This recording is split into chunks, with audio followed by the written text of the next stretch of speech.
बिस्मिल्लाहिर्रहमानिर्रहीम। आज के वीलॉग में मैं बात करूंगा पाकिस्तान तहरीक इंसाफ की तमाम तंजीमें जो हैं उनको तहलील कर दिया गया है। पाकिस्तान तहरीक इंसाफ की जो मदर बॉडी है और उसके जो झेली तमाम तंजीमें हैं उनको इस वक्त फिलफौर जो है वजीर आजम ने आज जो है वो तहलील करने का ऐलान कर दिया। क्या वजह बनी कि वजीर आजम को ये स्टेप लेना पड़ा कि आप फिलफौर ये तंजीमें तहलील करें। तंजीमों में जो कोऑर्डिनेटर हैं, जो पाकिस्तान के सबसे अहम तरीन पाकिस्तान तहरीक इंसाफ की हुकूमत में और तंजीम में बड़े ओहदे पे बैठे हैं, सेंटर सैफुल्ला खान न्याजी, उनको भी ओहदे से बरतरफ कर दिया गया है और हटा दिया गया है क्योंकि तंजीमें तहलील हो चुकी हैं। और दूसरे जो बहुत ही अहम ओहदे पर जनरल सेक्रेटरी हैं पाकिस्तान तहरीक इंसाफ के, आमिर कियानी साहब, उनको भी फारिग कर। मतलब आपकी पूरी जिली तंजीम और आपकी मदर बॉडी जो है वो इस वक्त तहलील कर दी गई है। वजह बनी पाकिस्तान तहरीक इंसाफ की जो अच्छे रिजल्ट ना दे सकी। पाकिस्तान तहरीक इंसाफ पिछले 17 इजला के जो इलेक्शन थे बल्दियाती KPK में, और इस वजह से खान साहब को ये स्टेप लेना पड़ा और खान साहब ने तंजीमें कर दी तहलील। खान साहब तंजीमें एक दफा नहीं 10 दफा तहलील कर दें, जब तक गवर्नेंस आपकी बेहतर नहीं होगी, जब आपके वजीर आला जो हैं वो काम ठीक नहीं करेंगे। आपके खटक साहब ने बड़ा शानदार काम किया था, महमूद खान उस तरह से डिलीवर नहीं कर पा रहे माजरत के साथ। इसी तरीके से आपके वजीर आला जो हैं पंजाब के, जिनका बहुत बड़ा सूबा है और जिनकी सबसे ज्यादा जो हुकूमत में अहम किरदार होता है विफाक में, उस्मान बुजदार साहब, वो अच्छे तरीके से डिलीवर नहीं कर सके।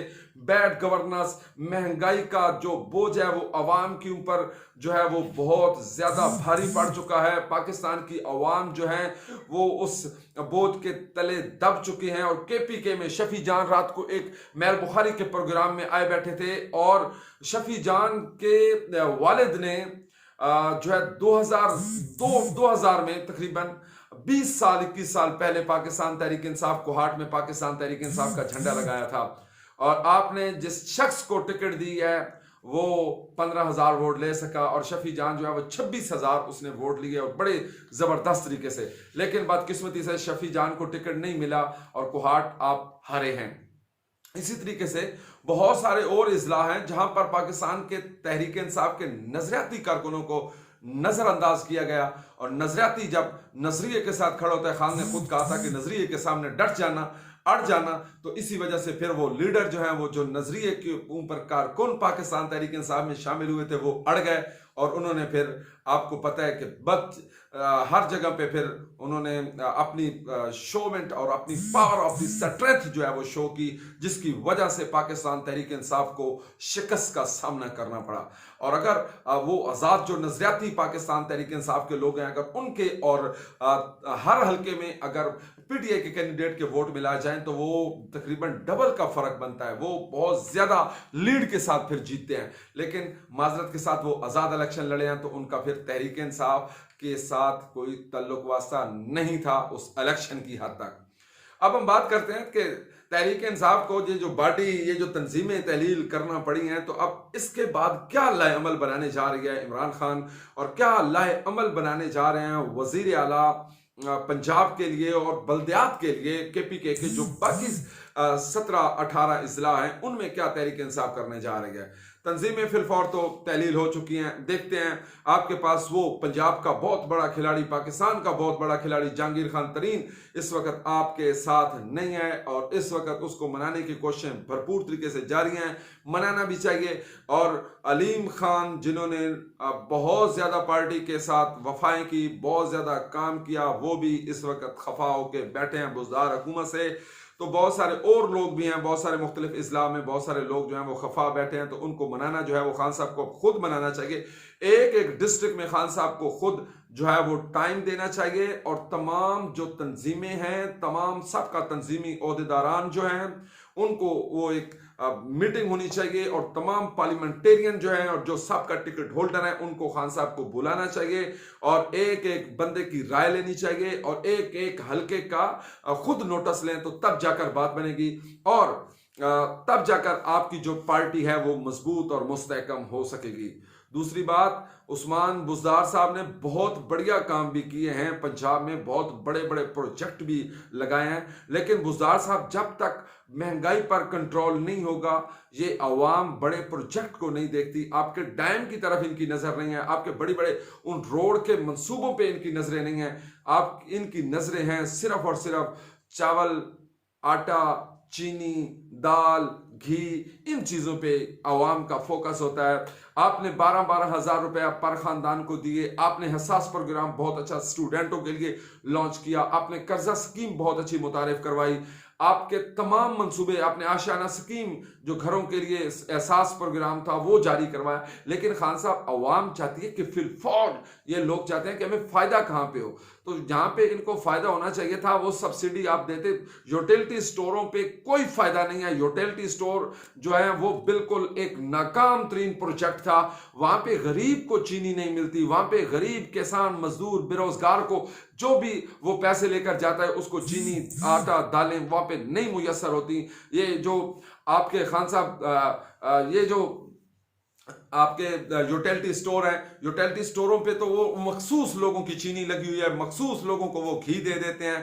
खान साहब आपने नीचे तक आवाम को रिलीफ देना था, शुगर इंडस्ट्री आपके हाथ में थी, आटा आपके हाथ में था, आपका मुल्क खुद कफील था, इन चीजों पे तो आप कंट्रोल कर सकते थे। और सबसे बड़ी सब्सिडी आप बिजली, गैस और अवाम को देते, तेल के ऊपर अवाम को रिलीफ देते, आपके जो बड़े बड़े प्रोजेक्ट है उससे भी बेहतर रिजल्ट इन 2-3-4 चीजों पे आपको ये अवाम देती। अब बात करते हैं हम कि आने वाले जो इलेक्शन है उसमें पाकिस्तान तहरीक इंसाफ किस तरीके से जा रही है। पाकिस्तान तहरीक इंसाफ ने जो कमेटियां बनाई हैं या जो नई कमेटी तश्कील दी हैं वो क्या करने जा रही हैं। खान साहब केपीके में अगर इलेक्शन तो आपने जीतना है, बाकी 18 इजलास 17 इजलास जो रहते हैं उसमें मालाकंड भी आता है और उसमें हजारा डिवीजन भी आता है। बहुत बड़ा मरका होने जा रहा है हजारा डिवीजन और मालाकंड डिवीजन में। खान साहब वहां पे आपको सिर्फ और सिर्फ खुद एक एक हल्के के ऊपर नजर दौड़ानी होगी, एक एक हल्के पे खुद फोकस करेंगे तब जाकर बात बनेगी, तब जाकर आप इलेक्शन जीतेंगे और तब जाकर आपकी पोजीशन जो पीछे ब्लंडर मार चुकी है आपकी केपी की हुकूमत, उसके ऊपर जो है वो पर्दा आ सकेगा। अगर इसी तरीके से आपने किया कि आप महमूद खान को कहें और महमूद खान जो है वो मिनिस्टरों के जिम्मे और एमपीएस के जिम्मे लगा दे और एक एमपीए अगर हक में होता है तो 2 एमपीए जो है वो मुखालफत कर देते हैं मेयर की और एमएनए भी मुखालफत कर देता है, तो फिर जिसकी वजह से जो रिजल्ट है वो खातिर ख्वाह आपको नहीं मिल सके। अब आप जिस तरीके से आपने अपने नए अंदाज को लेकर आना है उसमें सबसे बेहतरीन ये है कि आपको चाहिए कि आप खुद एक एक हल्के के ऊपर नजर दौड़ाएं, एक एक जो मेयर है, जो तहसील मेयर के जो कैंडिडेट हैं, क्योंकि तहसील मेयर की कैंडिडेट जो होगा उसके पास एक एमपीए की अथॉरिटी होगी, पूरी एमपीए से भी ज्यादा वो पावर उसको आपने दी है। तो आपको चाहिए कि वो बल्दियात का जो नुमाइंदा है उसको आप पूरी पावर भी दे दी है आपने डॉक्यूमेंट्स में, तो आपको चाहिए कि वो कैंडिडेट भी ऐसा हो जो आपको इलेक्शन जितवाकर आपकी पोजीशन को मजबूत मुस्तहकम कर सके। मैं एक बात पे तो बड़ा खुश हूं, हालांकि मैं सबका मतलब खुद भी तंजीमों के साथ वाबस्ता रहा हूं, लेकिन मैं चाहता हूं कि आपने ये जो फैसला किया ये बिल्कुल जबरदस्त फैसला, देर आए दुरुस्त आए, तंजीमें तलील कर दी हैं और बहुत अच्छा फैसला किया है। अब आपको जो पाकिस्तान तहरीक इंसाफ के रियल टाइगर लोग हैं जो बाहर बैठ के नाराज बैठे हैं अपने एमपीए से, एमएनए से, टिकट होल्डर से, जो नाराज लोग बैठे हैं, खामोश हो गए हैं, आप खान साहब उनको लेकर आए, उनको ओहदे दें, उनको बड़ी बड़ी जो है पोस्टें दें। और बाकी जो नून लीग या पीपल पार्टी में खान साहब जिस तरीके से तंजीमों से काम लिया जाता है, तंजीमों का एक लेटर इशू होता है, लेटर जारी होता है डीपीओ के पास, कमिश्नर के पास, असिस्टेंट कमिश्नर के पास, और जो तंजीम का जनरल सेक्रेटरी और सदर होते हैं और सीनियर नायब सदर होते हैं और इंफॉर्मेशन सेक्रेटरी, इनके नाम मेंशन करके वो लेटर जो है वो वजीर आला ऑफिस से जारी होता है या गवर्नर ऑफिस से जारी होता है या पार्टी आपकी इक़्तिदार आपके ऑफिस से भी जारी हो सकता था कि ये हमारे नुमाइंदे हैं, इनकी बात आपने पहली प्रायोरिटी में सुननी है और इनका जो सही हक बनता है, जहां पे इनका मेरिट बनता है, इनका काम होना चाहिए। और मेरिट से हटकर बेशक काम ना करें, लेकिन मेरिट के ऊपर तो काम कम अज कम होना चाहिए। ये खान साहब इस तरह थोड़ी सी तवज्जो दें। जो तंजीमें हर डिस्ट्रिक्ट की हैं, ये 3-4 जो बड़े ओहदे हैं, इनके नाम मेंशन हो और ये हर उस डिस्ट्रिक्ट में आपका लेटर जाना चाहिए, आपकी मेल जानी चाहिए, ईमेल जानी चाहिए आपकी डीपीओ के पास, आपकी जिन जिन कमिश्नर है, डिप्टी कमिश्नर है, ये जो बड़े बड़े ओहदों पे लोग बैठे, ताकि उनको पता हो। और जब भी पाकिस्तान तहरीक इंसाफ का कोई तहसील का प्रेसिडेंट या डिस्ट्रिक्ट का प्रेसिडेंट किसी एसएचओ के पास जाए, किसी अपना कमिश्नर या डिप्टी कमिश्नर के पास जाए, तो उनको पता हो कि ये पाकिस्तान तहरीक इंसाफ के बड़े ओहदेदारान हैं और इनको इज्जत देनी है। जिस तरीके से नून लीग में हो रहा है, जिस तरीके से पाकिस्तान पीपल पार्टी की रवायत थी।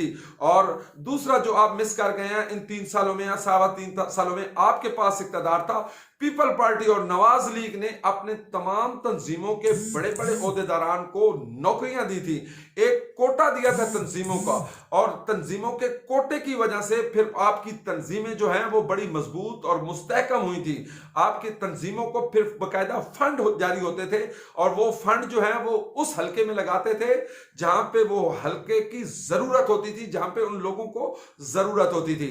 तो खान साहब थोड़ी सी तवज्जो आप तंजीमों के ऊपर आप भी दें और तंजीमों को कुछ थोड़ा सा जो है वो इनको थोड़ा सा मजबूत करें, मुस्तहकम करें, तो इंशाल्लाह ये तंजीमें आपकी फाल होकर आपको कभी और आपकी टीम को कभी मायूस नहीं करेंगे। और पाकिस्तान तहरीक इंसाफ के लिए जो लोग काम कर रहे हैं, आपने उन लोगों को इज्जत देनी है। खान साहब आपके साथ वो हद से ज्यादा प्यार करते हैं और ये प्यार का रिश्ता जो है, इसी बदौलत तो आप जो है इस वक्त पाकिस्तान के प्राइम मिनिस्टर बने हैं। 22 साल पहले जब आपने इस जदोजहद का आगाज किया था, तकरीबन 1996 में 26 साल हो गए तकरीबन, तो खान साहब 22 साल की जदोजहद के बाद आपको इक़्तिदार मिला है।